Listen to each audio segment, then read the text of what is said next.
This video will show you how to attach Priefert's SC-13 CAWT carriage to a Model SC-13 Squeeze Chute.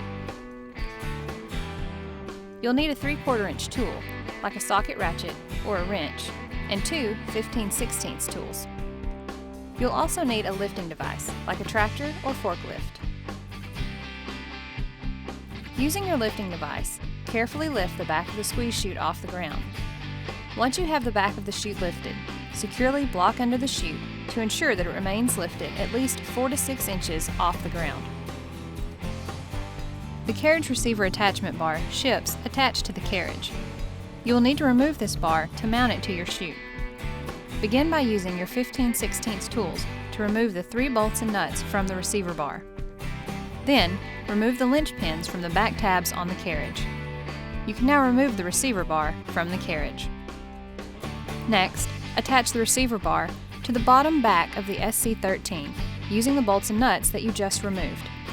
Make sure that the L-shaped lip goes under the bottom of the chute.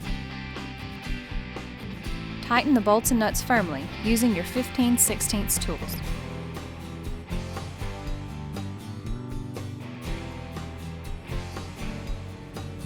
You can now use your lifting device to lift the chute, remove your blocks, and then lower the chute back to the ground. Now, attach the front plates to each side of the headgate using the included U-bolts and your 3/4 inch tool. Begin by lining one plate up on the front side of the headgate, making sure that the 4 holes along one side of the plate are to the outside edge. The U-bolts will go around the vertical side pipe of the headgate. One will go around above the connection point of the bottom horizontal pipe of the headgate, while the bottom U-bolt will go below this horizontal pipe. Put both U-bolts into place around the side pipe of the headgate and fit them through the corresponding bolt holes on the plate. Place the nuts on the U-bolts. Be sure to slide the plate up so that the bottom U-bolt is touching the bottom of the horizontal pipe on the headgate. Then, tighten all the nuts. Repeat this process to attach the plate to the other side of the headgate.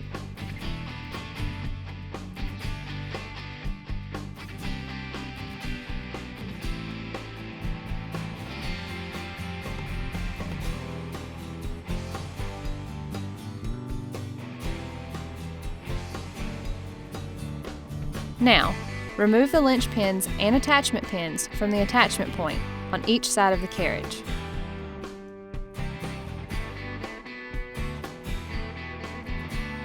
Lift the carriage hitch and roll the carriage around the chute.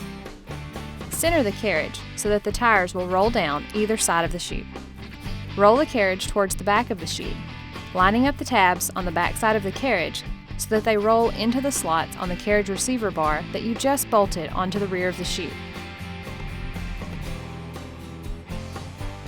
Secure the lynch pins back into the tabs on the back side of the carriage once they're through the slots on the receiver bar.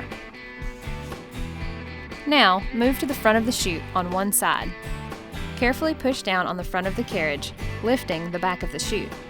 Continue pushing down on the front of the carriage until you can slide the attachment pin into one of the holes on the front plates that you've mounted to your headgate. The hole setting that you select corresponds to the receiver ball height on your vehicle. The higher the hole selected, the higher the receiver height the carriage will accommodate. If you have a low receiver height, you may want to select one of the lower setting options. Replace the lynch pin into the attachment pin to secure this pin in place. You can now move to the other side of the chute and push the other side of the carriage down until you can place the attachment pin in the same hole setting on the opposite front plate. Again, replace the lynch pin into the back of the attachment pin to secure the connection. The carriage should now be fully attached to the chute. To hook the carriage up to the hitch on your receiver, you'll need to use the jack included on the front of the carriage. Pull the jack pin and turn the jack from its horizontal position to a vertical position. Replace the jack pin to secure the jack in this position. You can now use the jack to raise the hitch on the front of the carriage to a height that will allow you to attach it to the receiver on your vehicle. Remember, this receiver is designed to hook to a 2-inch ball.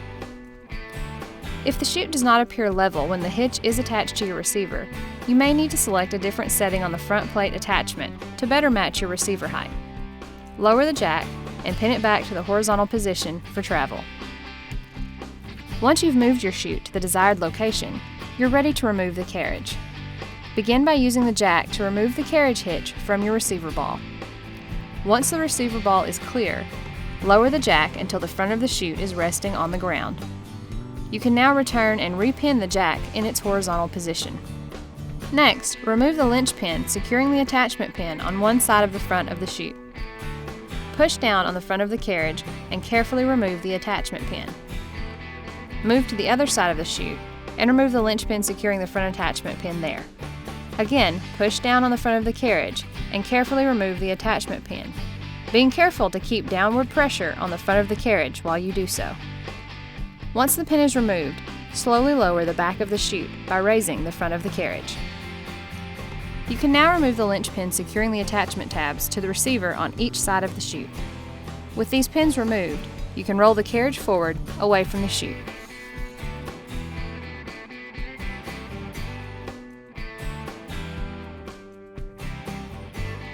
If you have any questions about your product, please give us a call at 1-800-527-8616 or visit us on the web at Priefert.com.